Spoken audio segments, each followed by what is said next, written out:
Though he's not exactly unique when it comes to world leaders throughout history, President Vladimir Putin of Russia is one of the more intense meeting partners for heads of state. Here are the biggest mistakes people make when meeting Vladimir Putin. One of the most common tactics deployed by President Vladimir Putin is simply to show up late. Hello, Vlad, it's Barack. I've been trying to call you all day. Where you been? Sorry, I've been playing iPhone game Candy Crush. While this may make people like your punctual dad grind their teeth in frustration, it's pretty clearly a power tactic that's been employed by Putin again and again in order to make his counterparts sweat. According to Business Insider, Putin kept President Donald Trump waiting for almost an hour before a 2018 summit in Helsinki, Finland. That wasn't so bad compared to the hours that he makes officials from Ukraine wait, or the one time he made the Chancellor of Germany, Angela Merkel, wait for a whopping 4 hours. Even Pope Francis had to wait an hour to meet with Putin. It was likely cold comfort to Trump, who may have known that others were taken more seriously by Putin. Queen Elizabeth II of England, for instance, only had to wait 14 minutes for Putin to roll into their meeting, per Business Insider. President Joe Biden's June 2021 summit with Putin was a little different, however. Stanford professor and foreign policy expert Michael McFaul tweeted that he had seen the summit schedule ahead of time, noting a key detail: Putin would arrive first. McFaul wrote, "If Putin is late tomorrow, Biden won't be standing around awkwardly waiting." It's not exactly a big political win, but when it comes to establishing a relationship with the famously stance-conscious Putin, it's still a significant move. Meetings with other leaders may lead directly to signed agreements and policy changes, but that's not always the case. And when it comes to summits and face-to-face encounters with Putin, few analysts expect direct results every single time. Rather, leaders who meet with him should expect to play a long game. And what is that long game, exactly? It's not just about posturing, though it arguably is when it comes to President Vladimir Putin and many other leaders, but it's also about communication. Ambassador John J. Sullivan, who was appointed ambassador to the Russian Federation by President Trump in 2019, and who has since currently continued in that role for the Biden administration, certainly says as such. Sullivan told CNN, "We don't think of U.S.-Russia summits in terms of deliverables. We are thinking of it as an opportunity to communicate what our intentions and capabilities are. Perhaps it is more useful for us to think of a summit such as the June 2021 one between President Joe Biden and Putin as the beginning or continuation of a conversation that will, hopefully, yield good results later on." And as the New York Times reports, there's plenty of tension and a lot of work to do, though both Biden and Putin claimed that their meeting was, quote, constructive. It seems that President Vladimir Putin and his team aren't above using intimidation tactics that draw on an individual's everyday fears. Never mind that someone is an important political leader who's there to discuss important issues and possibly even get something done about the matter. How can they be intimidated and overpowered at the meeting? And what are their opinions on dogs? Strange as this may seem, dogs became a bit of an issue during a 2007 meeting between Chancellor Angela Merkel and Putin. According to The New Yorker, the incident in question happened when the two were discussing energy issues in Putin's home in Sochi, Russia. His black lab entered the room and sniffed Merkel. Putin surely knew that Merkel, who had been bitten by a dog in 1995, was afraid of the animal. Yet he reportedly sat back and casually said, quote, "I'm sure it will behave itself," as Merkel continued the meeting in a rather tense mood. Later, as the German press came to Merkel's defense, she told reporters, "I understand why he has to do this, to prove he's a man. Russia has nothing, no successful politics or economy. All they have is this." Yet, in that moment of power play, Putin may well have assumed that he won on this small front, regardless of Germany's later complaints, and all because of his large and intimidating pet dog. One might get the sense that President Vladimir Putin is something of a bully on a geopolitical scale, at least if you're on the receiving end of one of his grievances. Those barbs, according to John Feiner, who was the chief of staff to U.S. Secretary of State John Kerry from 2015 to 2017, could often take the form of a list of complaints. As Feiner told NPR, the Russians have a way of trying to start these meetings with a long litany of grievances, going back sometimes decades. That may be annoying to some diplomats, to be sure, but it can also be a crippling distraction technique. After all, if a representative is there to talk about Russia's incursion into Ukraine or its role in a civil war, then what good is it to talk about the Cold War? Trying to fight back against these accusations, whether or not Putin has a point, is only going to waste time and put the non-Russian negotiators on an uncomfortable defensive. Instead, Feiner argued, it's better to let Putin and his team air their grievances, make a show of taking in their comments, and then pivot to the matters at hand. Of course, people like President Biden should do so with the understanding that Putin can genuinely believe in these issues. Feiner told NPR, the Russians have a coherent worldview. And so to go in thinking that they are irrational in these views, I think, is not a constructive way forward.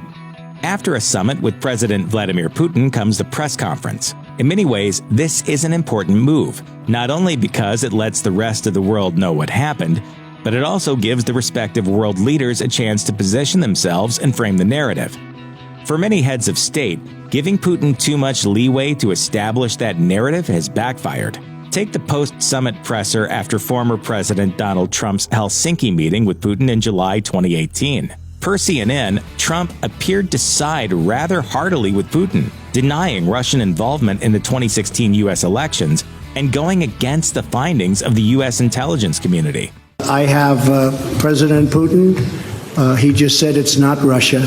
I will say this. I don't see any reason why it would be. As former U.S. ambassador to Russia and Stanford professor Michael McFaul told NPR in 2021, Helsinki will go down in history as the worst bilateral meeting between Russians and Americans ever.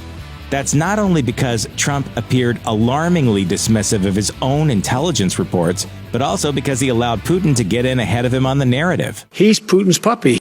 President Joe Biden's June 2021 meeting with Putin seemed to draw lessons from this mistake, at least in part. There was no joint press conference between the two leaders, but analysts fretted over the fact that Putin would speak independently first, while Biden waited to speak until after consulting with his own government officials. It's also worth noting that, unlike other leaders, Putin pretty much has free rein to go straight to a press conference, as Axios has noted. In his June 2021 summit with President Vladimir Putin, President Joe Biden put the meeting deliberately later in his touring schedule, well after other meetups with European leaders. He reportedly did so to have the wind at his back, according to CNN, and to show increased political support for U.S. interests throughout the region. That can be a pretty significant step, even though it may seem like a small thing to outside observers. Putin is no fool, after all, and he would surely notice if other leaders in Europe or elsewhere were rallying around Biden or another summit meeting counterpart.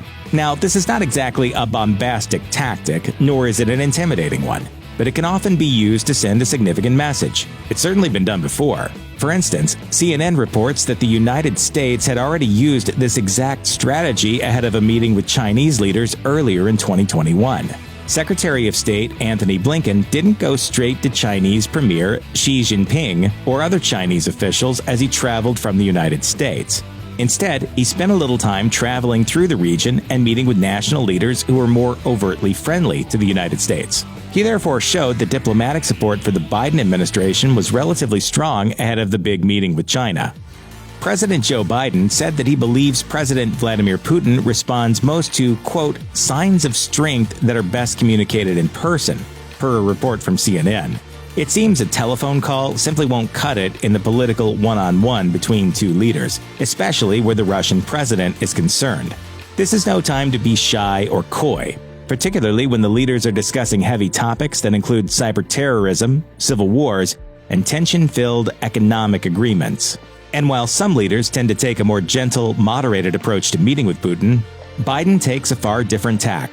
Biden even reportedly told Putin to his face during a 2011 meeting.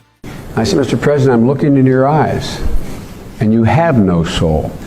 While some presidents or premiers might take exception to that, it seems that Putin was unruffled by the blunt remark, perhaps because of the way in which it was delivered in person. According to Biden, Putin appeared to be satisfied by the remark and even told Biden at that meeting that, quote, we understand each other. Yet, when Biden later told a reporter he believed Putin was a, quote, killer, the statement caused serious upset in Russia, leading to the recall of the U.S. ambassador there.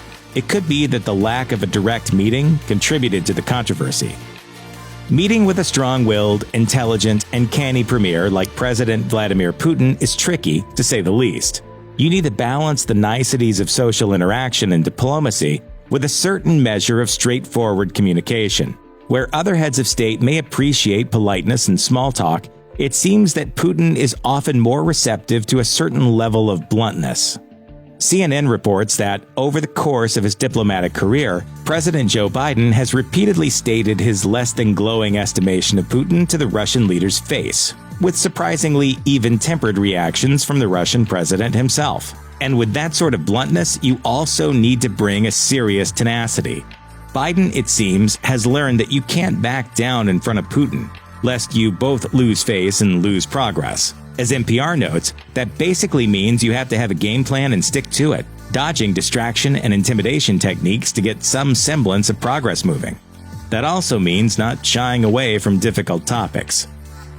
Diplomacy is not a one-and-done sort of game, and it certainly isn't so when meeting with leaders who like to play the long game, especially if their name happens to be President Vladimir Putin.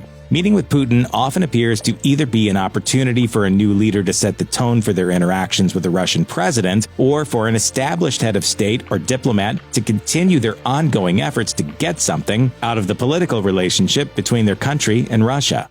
Not much happens in Russia without Vladimir Putin. And so, while CNN reports that few, if any, leaders expect so-called deliverables from a single meeting, neither should they think that things end when they walk out of the room. Axios notes that dealing with Putin can prove pretty challenging for anyone, especially when it comes to resolving conflicts and speaking about the meeting itself. Furthermore, it's not as if some of the big issues that other leaders have pinpointed with Russia's activities have ended after a single meeting. After all, as Michael McFaul told NPR, Putin has never admitted to a mistake ever in 20 years of running that country.